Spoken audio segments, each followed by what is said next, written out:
Grondpad Geloof. Vriende, hartlik welkom. Ons reis vanoggend verder saam met mekaar in die spore van die geloofshelde, op soek na wysheid en insig oor wat ons by hulle kan leer oor hoe mens aan om te wandel op die pad van geloof. Ons skriflesing vanoggend kom uit Eksodus hoofstuk 14, waaruit ons saam met mekaar gaan lees. So die Here het vir Moses gesê, beveel die Israeliete om weg te draai en kamp op te slaan naby Pi-Hagirot tussen Migdol en die see. Reg oor Baal Sefon by die see moet julle kamp opslaan. Dan sal die Farao dink die Israeliete het verdwaal en is deur die woestyn vasgekeer. Ek sal die Farao weer hardkoppig maak, sodat hy julle agtervolg. En ek sal my mag laat geld teen hom en sy leer. Dan sal Egipte besef dat ek die Here is. Die Israeliete het die bevele uitgevoer. Die koning van Egipte het die berig gekry dat die volk vergoed weg is, het sy houding en die van sy amptenare teenoor Israeliete verander. Die Egiptenaars het gesê, wat het ons aangevang, dat ons die Israeliete laat trek het? Nou is ons hulle diens kwyt. Maar die Farao het sy strydwa laat inspan en sy leer saam met hom gevat. Hy het sy 600 beste strydwaans gevat, as ook al die ander Egiptiese strydwaans, elkeen met 'n bemanning van 3. Die Here het die Farao, die koning van Egipte, koppig gemaak, sodat hy die Israeliete agtervolg het. Maar die Israeliete het onder die beskerming van God verder getrek. Die Egiptenaars het hulle agtervolg en al die strydwaans van die Farao met bemanning en leermag het hulle ingehaal terwyl hulle besig was om by die see kamp op te slaan naby Pi-Hagirot, reg oor Baal Sefon. Toe die Farao naderkom, sien die Israeliete skielik die Egiptenaars sit hulle agterna. Hulle het baie bang en benoud na die Here geroep. Hulle het vir Moses gesê, is daar nie begraafplek in Egipte dat jy ons saamsleep om in die woestyn te sterwe nie? Wat het jy ons aangedoen dat jy ons in Egipte laat trek het? Ons het mos vir jou in Egipte gesê om ons te laat staan dat ons vir die Egiptenaars werk. Dit is vir ons beter om vir hulle te werk as om hier in die woestyn om te kom. Maar Moses het die volk geantwoord, moenie bang wees nie, staan vas. Kyk hoe die Here julle vandag gaan red, want soos julle die Egiptenaars nou daar sien, sal julle hulle nooit weer sien nie. Bly julle maar kalm, die Here sal vir julle veg. Toe het die Here vir Moses gesê, waarom roep die Israeliete nou so benoud na my? Sê vir die Israeliete, hulle moet verder trek, en jy lig op jou kierie en steek jou hand uit oor die see en kloof dit oop sodat die Israeliete op droë grond kan deurgaan. Ek sal die Egiptenaars so koppig maak dat hulle die Israeliete sal agtervolg. So sal ek my mag laat geld teenoor die Farao en sy hele leer, strydwaans en bemanning. Wanneer ek my mag laat geld teenoor die Farao, sy strydwaans en hulle bemanning, sal Egipte besef dat ek die Here is, die engel van God wat altyd voor die Israeliete uitbeweeg. Terwyl hulle getrek het hulle nou agter hulle plek ingeneem. Ook die wolkkolom wat voor hulle was, het agter hulle ingeskuif, tussen die Egiptenaars en die Israeliete. Aan die Egiptiese kant was die wolk donker en aan die Israelitiese kant het dit die nag verlig. Die hele nag deur het die twee groepe nie nader aan mekaar gekom nie, maar Moses het sy hand oor die see uitgesteek en die Here het daardie hele nag die water met 'n sterk oostewind weggedryf, sodat die water oopgekloof het en die see daar droog gelê het. Die Israeliete het op droë grond deur die see gegaan en die water het weerskante van hulle soos 'n muur gestaan. Die Egiptenaars het hulle agterna gesit. Die Farao se perde, strydwaans en bemanning is almal agter hulle aan die see in.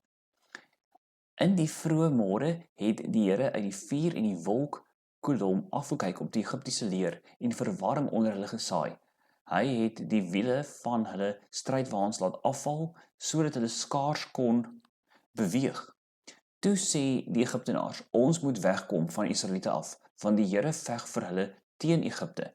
Maar die Here het vir Moses gesê, steek jou hand uit oor die see, sodat die water oor die Egiptenaars, oor hulle strydwaans en bemanning kan stroom.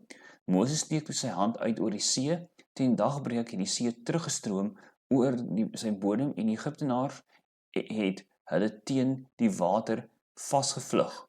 Die Here het hulle deur die see laat meesleer. Toe die water terugstroom, was die strydwaans, die bemanning, die hele leermag van die Farao wat agter die Israeliete aan die see in is, toe onder die water. Daar het nie een van hulle oorgebly nie. Maar die Israeliete het op droë grond deur die see gegaan en die water van weerskante soos 'n muur gestaan.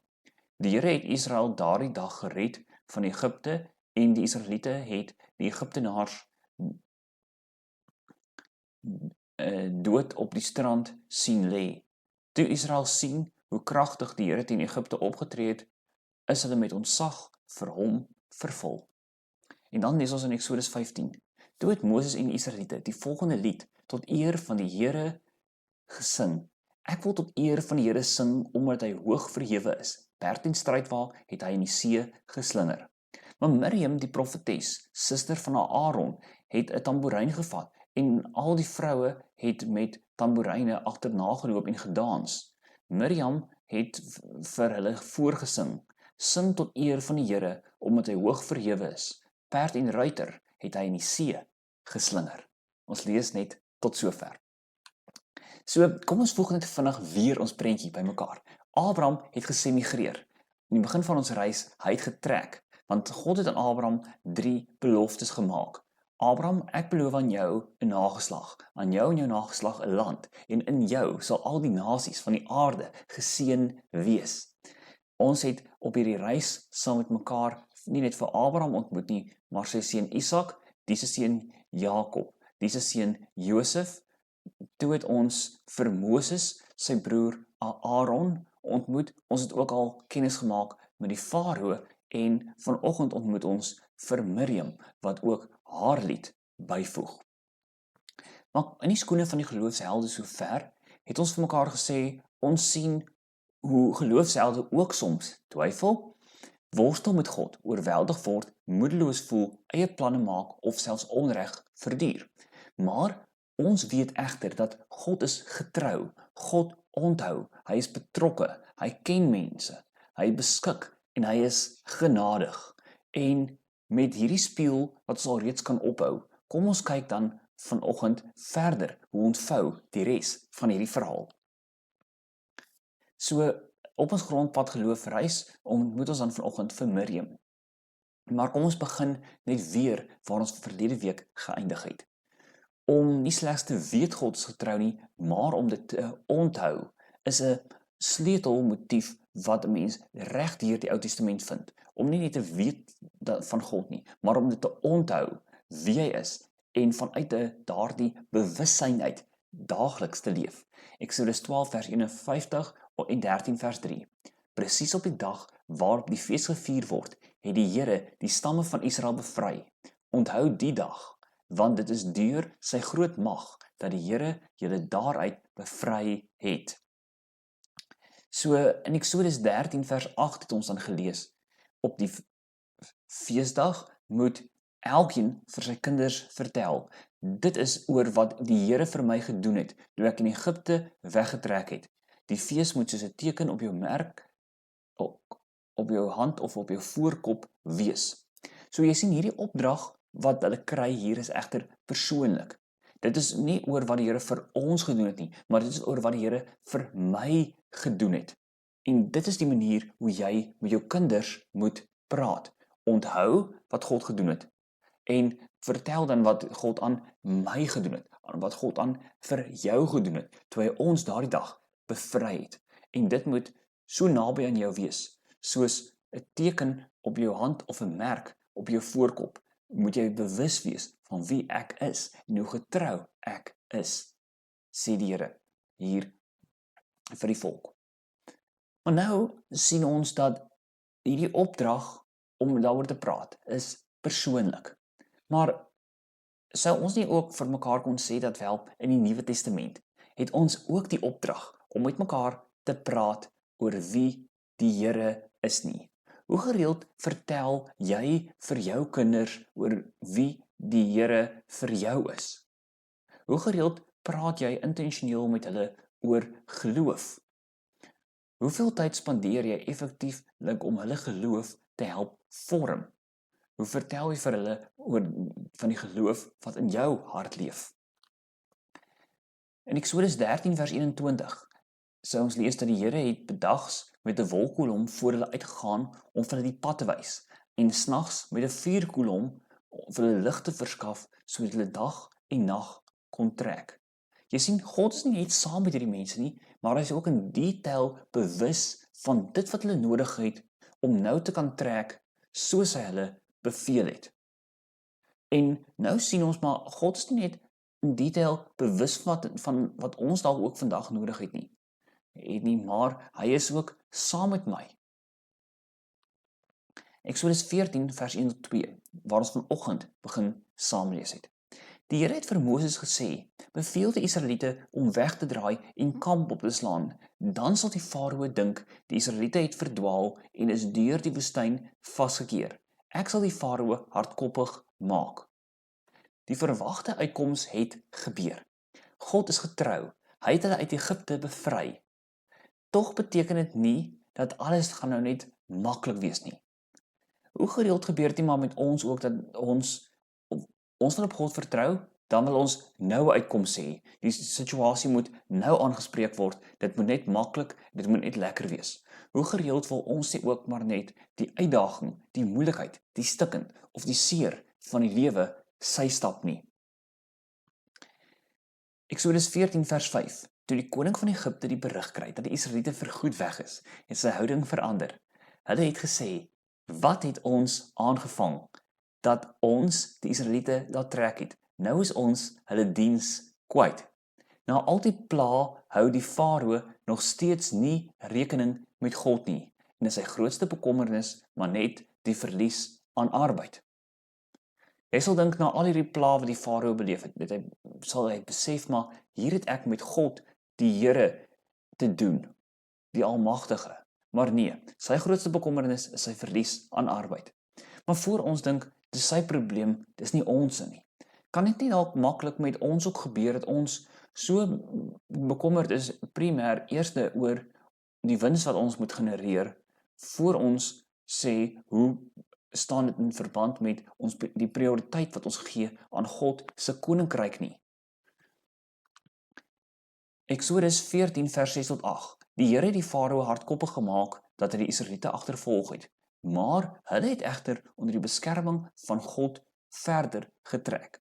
So jy sien, as ek die Here dien, beteken dit nie ek is vrygestel van gevaar nie, maar dit beteken dat ek binne in die situasie, binne-in, te midde van, ten spyte van, steeds op die Here kan vertrou vir my beskerming.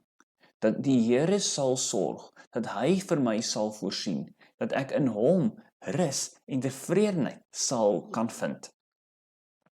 Eksodus 14 vers 10. Toe die Farao naderkom en die Israeliete sien skielik dat die Egiptenaars sit hulle agterna, het hulle baie bang geword en hulle het benoud na die Here geroep.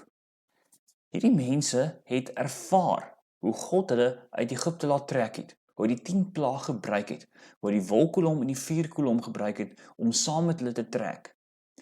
En nou kan dit steeds gebeur, ten spyte van hierdie ongelooflike ervaring hoe God fisies, aktief, sigbaar betrokke is by julle. Beteken dit nie dat die Israeliete, wanneer hulle weer hierdie Farao sien, wanneer hulle weer hierdie Egiptenaars sien, dat hulle vrygestel is om te sê, maar ons is glad nie bang nie, ons is glad nie benoud nie.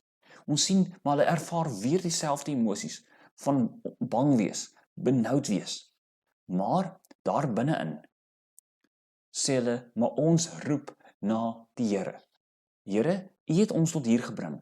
Nou kan ek op U vertrou dat U verder met my op pad is.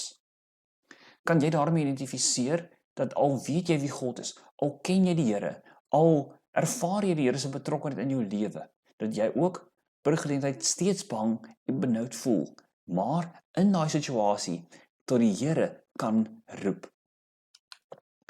Eksodus 14 vanaf vers 11 tot 12. Wat het jy ons aangedoen om ons uit Egipte te laat trek? Ons het jou mos in Egipte gesê om ons te laat staan. Dit is beter om vir hulle te werk as om hier in die woestyn om te kom. Nou vergeet die Israeliete vinnig hoe swaar het hulle gekry in Egipte, hoe hulle uitgeroep het om hulp. Nou verwyd hulle Moses dat hulle weg is in Egipte. Maar het dit nie dalk al met jou ook gebeur dat jy vinnig vergeet nie?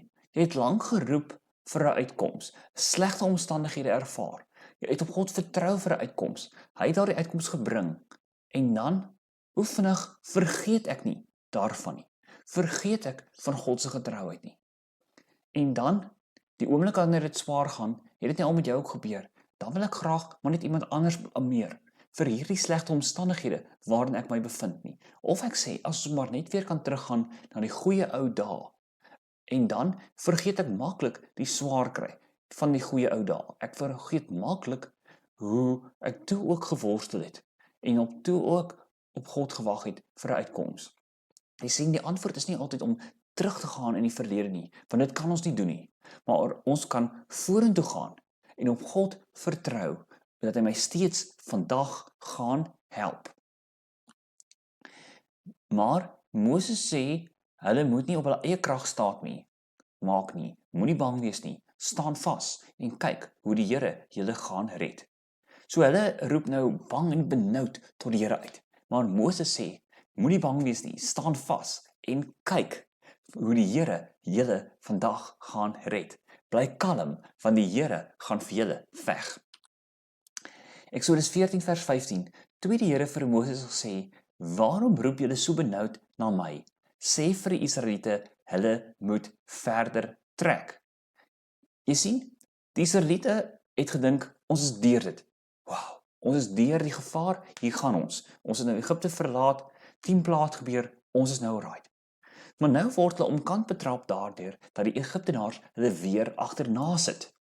Maar die feit dat hulle omkant betrap word, beteken nie dit vang God omkant nie. Dit beteken nie dit is vir hom 'n verrassing nie. Gebeur dit nie maklik met ons ook dat ons omkant betrap word deur slegte omstandighede nie. Dat ons omkant betrap word deur 'n moeilikheid nie. Maar dat ons in daardie omstandighede reageer asof dit God ook omkant betrap. Maar dit doen nie. Daarom sê God vir die Israeliete ook, maar waarom roep julle so benoud na my? Vertrou my. Sê vir die Israeliete, hulle moet verder trek. Eksodus 14 vers 16. En lig jou kierie op en steek jou hand uit oor die see en kloof dit oop sodat die Israeliete op droë grond kan deurgaan. Sou dit nie maklik kon gebeur met my of met jou as die Egiptenaars agter ons sou wees? Die see voor ons om te sê, ag, wat help dit? Dit is tog klaar met ons. Watter hoop het ons nie? Maar Moses het gekies om in geloof sy kierie op te lig. En God was getrou. Die onmoontlike het gebeur. Jy sien, Moses kon gekies het om te sê, ag, wat help dit?